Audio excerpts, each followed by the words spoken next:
This is what I call the big bed in the paddock, and basically it's been planted up just as your garden will be at home, so you can see that any of our cut flowers will fit just as easily into your garden borders. This is Cosmos Snowpuff. I just want to show you this. These are Neil's cages, hidden in the middle of the flower bed, holding everything aloft through all these storms. Nothing is moving, and look, you can't even see them. You can see behind me Neil's flower hoops stacked up, ready to use again next summer. Now, winter is the perfect time for little projects like creating your own Neil's flower hoops for your cut flowers next summer. So these, if you don't fancy doing our flower frames or you haven't got enough space for those, these are our support hoops that we make out of chicken. No, it's pig mesh, isn't it, Neil? Yeah, stop fancy.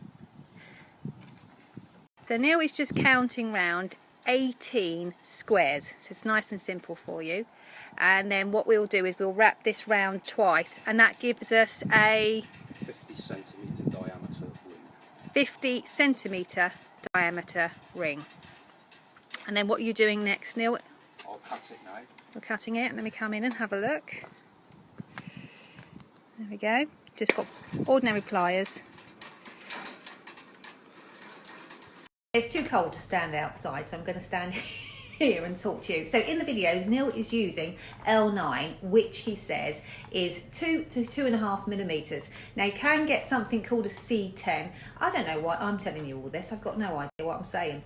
It's C10, and he says that's 2.5 to 3 mil thickness, but you'd never cut 3 mil thickness with pliers. You'd have to use an angle grinder or a bolt cutter. So he's used the single thickness because I won't help him.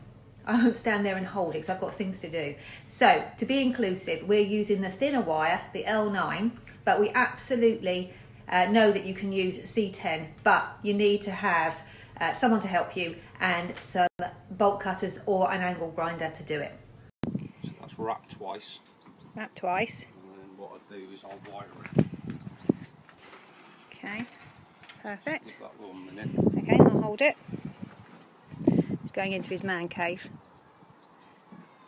So what have you got there? This is just very thin plastic coated wire because it's cheap. Can I have a piece in my hand? There we go. So we just use, this is the same stuff that you get from the garden centre for tying in your clematis and things into trellis. Okay, and then Do that. okay. So you've wrapped it round into a hoop, into a U really, and now you're using the pliers so you can get it. Don't twist too much because you'll break the wire.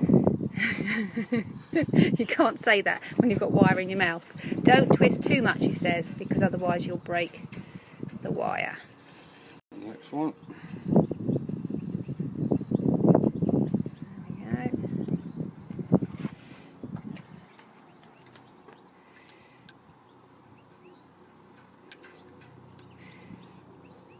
we go. Fiddly. Do you want my piece?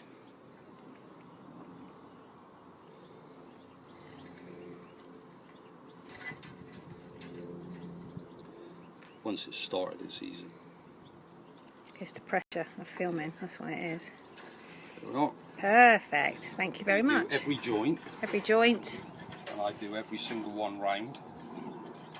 It takes about 15 minutes, Okay, and then these last a third year with these. fantastic. Okay, we'll come back in a minute when you've done a few more. He's busy doing all the joints. I can let you know this is a 50-metre roll. We can make about 18 hoops out of it, and they cost just over £2 each, Neil? £2. So these are 1.2 metres high. They are perfect for Cosmos as well as our dahlias. And then what we can also do with this particular height is we can cut them in half, and then we can use them as peony rings. So I'll show you those next. So these are our new peonies. They've been here, this is their second year, and this is the peony ring that we put in to give them the support. My goodness me, all the peonies are opening up today in the beautiful sunshine. These are Coral Charm, And these are probably about 3 years old now. I don't cut too much of the foliage. You should never cut off more than a third of the stems anyway, but because they're so young, if you want to enjoy the flowers, I would just take a very short stem just down to there, no longer, because then you remove the foliage for photosynthesizing, and then you'll end up with a weaker plant next year. There we go. So again, she's under 3 years old.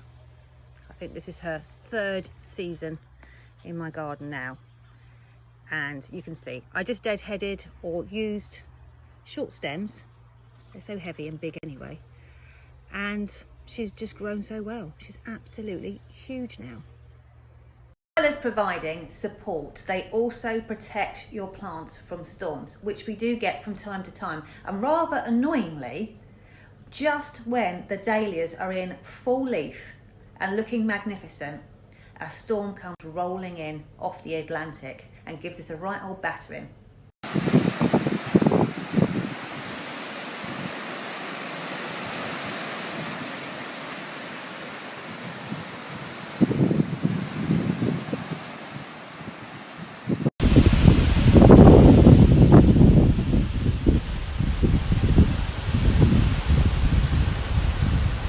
Everything so far is standing firm. Neil's hoops are doing their job.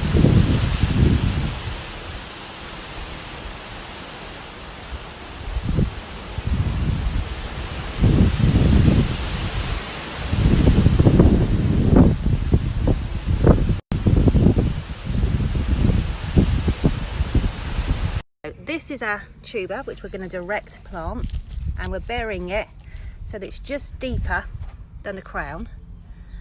Yeah, can you see?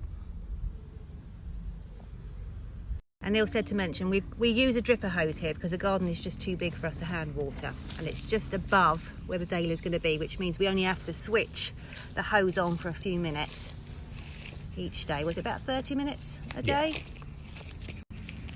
And sometimes if it's raining, then obviously not. There we go. And Neil's covered it all over elegantly.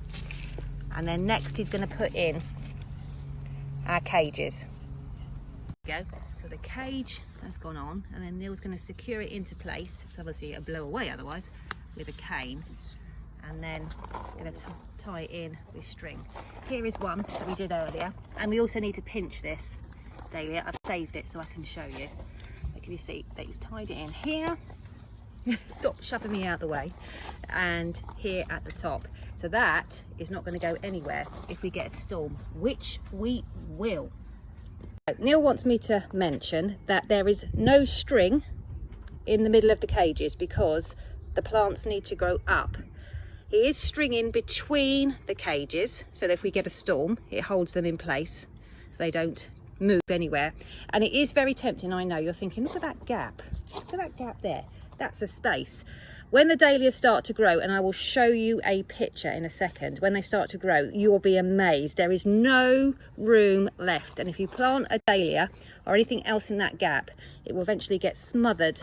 All the light will be blocked out and it will die. Good morning. I thought we'd go for a wander because we've not done that for ages, have we? Look at these breakouts. These are 1st year tubers for us. You've got the exact same ones. They're good, aren't they? I bet you're really pleased you bought them now. I'll tell you what else is looking really nice. And it's the Shiloh Noel.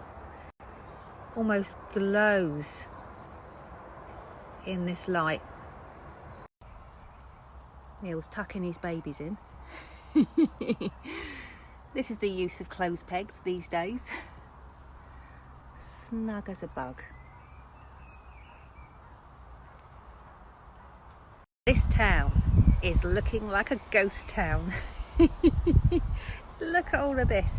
Now, this is not just to protect them from the cold. It's not actually particularly cold at night, but this is to protect them from the sun, hot sunshine, on leaves that are just not used to it yet.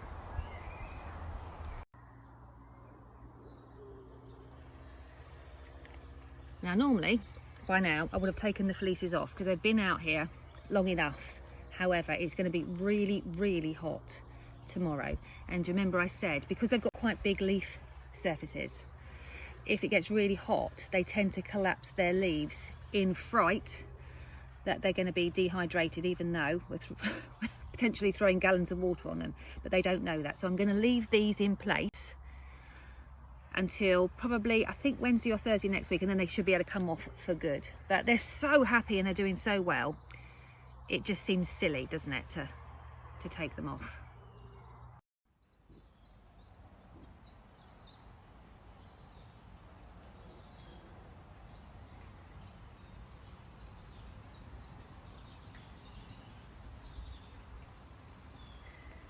You can see I've got all the doors open. Look at that. Unfortunately, I'm not in it. I'm over here.